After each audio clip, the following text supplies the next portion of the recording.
huge sense of it when the traffic is heavy and there's so many illegally parked cars. Actually, if you buy physics, how he's able to squeeze through cars, but he seems to do it. He seems to do it. And I say that because we're coming up on the entry to the water. When we look in the water, low tide, you're going to see a lot of green growth down there. And it's algae. And you know how slippery that is? Yeah. Very, very, very slippery. Did you notice the wheels on these things? Yeah. They're like a Formula One race car. They're bald. So he's going over a slippery surface with bald tires. So I tell you that to say, you may want to say a quick prayer, you may want to hug your loved ones very closely, because this challenges Jeff's skills to the utmost. Let's get started. That's our casino, by the way. That casino. It's privately owned. It's open from 10 a.m. to 3 a.m. All earnings are free.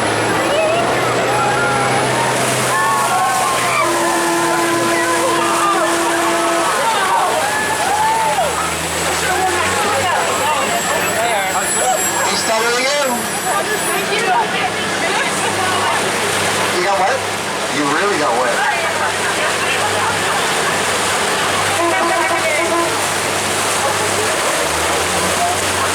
So folks, that's our dockyards to the left, to the port side. Those are the largest dockyards in Canada, and they span for over 2 kilometers.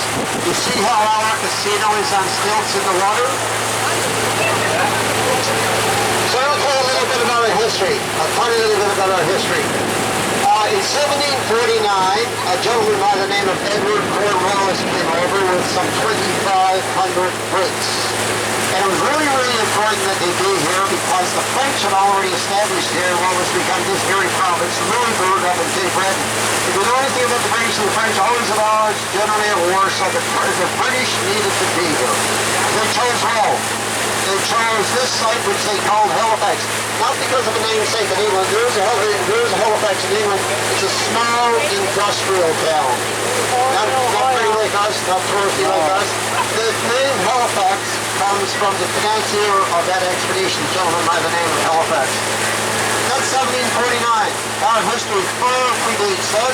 As a matter of fact, more than 10,000 years. Some say as many as 13,000 years. Our original inhabitants were the Mi'kmaq. The Mi'kmaq called this place Kibukchuk. Any idea what Kibukchuk means? It means deep harbor or great harbor. Folks, you're on the second deepest water port on the planet, second only to Sydney, Australia. So that's a 2-minute overview of our history from 13,000 years to 1749. Today we're called HRM, that's Halifax Regional Municipality. And that happened in 1996. Halifax on this side, Dartmouth on the other, Osborne at the end of the base, amalgamated to form HRM. That amalgamation created the largest municipality in Atlantic Canada. In that amalgamation, we acquired some 5,000 square miles of land mass. That's square kilometers. I'm sorry, that's some 2,000 square miles. HRM is the capital of Nova Scotia. Nova Scotia, as I told you, is Latin for New Scotland.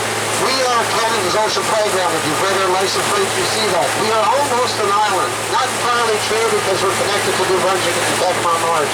But I say that to emphasize the influence of the oceans. We have over 7,500 kilometers of shoreline. We're not a large province. That's 5,000 miles. We have over 160 lighthouses. There's no point in Nova Scotia that you are ever more than 56 kilometers from the sea or 35 miles. We're roughly the size of West Virginia. You see those murals there? That's my local artist, and they change out every couple of weeks. The Marriott allows that, and there's three there now, and there'll be 3 new ones in a few weeks' time. So folks, those are historic properties. I told you there are now 10 buildings, 7 of which are historic. The significance of that I said I would say from here, those that aren't, their days are numbered. You see those 2 restaurants? I moved here 40 years ago. I moved here from St. John's 40 years ago. That Celtics has always been one of the premier restaurants. This is its last operating season. The same with Pepper and Brown. They tell us it's a new condo tower. Sunrise is in the east. Our historic properties will be in perpetual shade. Now, if you can get $10,000 in rental, you can see the justification of putting up another condo tower, yet another condo tower. So I framed Cedar Hill 1856. This is Cable Wharf. We're on Cable Wharf. I Jeff Bezos, the billionaire that founded SailGP, was an Australian. We owned cable work. We watched the race from our veranda, our patio, and he took his own furniture. Australian billionaire. They have a different way of spending their money. Speaking of spending your money, we own that stern wheeler, we own that power ship, and we own others. Lots of things to do on the water. Blind tours, dinner tours. There's no shortage of ability to spend your tourism dollars in Halifax, and our company Ambassadors is responsible for a lot of it. So there's the Queen's Mark. You're right over there in the Queen's Mark now. You see that silver tower? That silver tower looks to be out of place on a historic waterfront, doesn't it? Well, it's not. That's a Mariner Tower. That is a tidal beacon. That has a different light display at low tide than it does at high tide. The tidal beacon. Now, it is on a structure that's an incline. When we go past, just look at the foot of the incline, and you're going to see statues. Statues in silver with a smooth face. There's four of them, and they're four females. And those females are the sirens of the sea. And they're good omens for sailors. They're to bring good luck to sailors. Those four sirens of the sea face all four directions: north, south, east, and west. I told you about the flags, and I tell you what it would say from this side. Any man in here, can anybody read those flags? On one side it reads fair winds, on the other side it reads safe return. Fair winds, safe return. Subtle messaging to sailors leaving. That is the Sackville. The Sackville is the last remaining corvette. The corvette was that warship that fought the 5.5-year battle of the North Atlantic. That Sackville, the last remaining, was christened in 1941. It is free for touring. You can go aboard and have a walkabout. There is no charge, but there is a donation box at the foot of the gangplank. So you're all area of the Saltyard Entertainment area. That's where you met us. That's where you boarded this thing. And you know, you can do things like sample homemade style ice cream, cows, referred to as the Ben and Jerry's of Canada. Reader's Digest call it the best ice cream in Canada. Amos Pewter will allow you, depending on the day and the nature of everything, they will allow you hands-on production of a piece of pewter which you take with you. Now, I told you about the old Art Gallery of Nova Scotia. Actually, the only Art Gallery of Nova Scotia. Hey, listen, we're in a racer, folks. We're in a race. Jeff, you got a gap to your left, man. So there's the site of the new Art Gallery of Nova Scotia. That parking lot. That parking lot was approved as a new site in 2022. When it was approved, the budget for it was $135 million. When construction was to have started some very few months later, it was $170 million. It mushroomed $35 million in just a very few months. Another major capital project put on hold because of the extreme pressure points in the construction industry. I don't know if you've been noticing the cranes. There's 37 construction cranes in the skies of Halifax.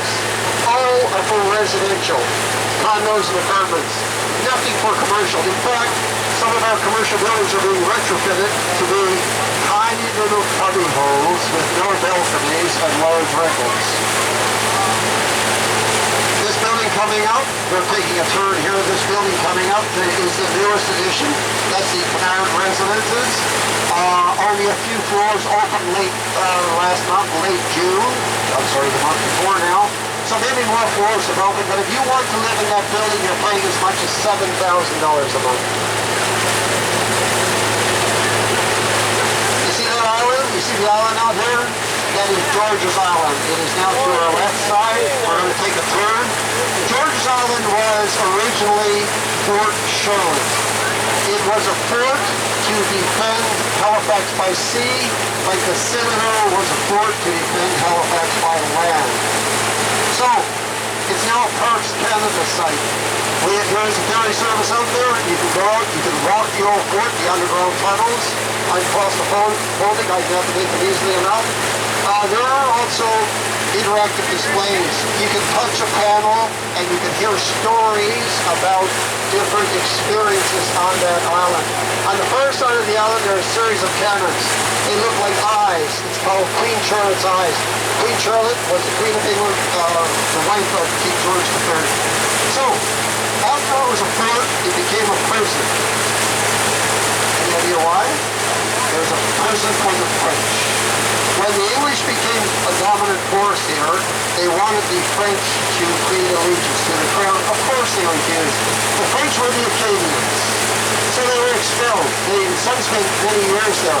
And those interactive displays will tell you how long a particular family or family members that died there.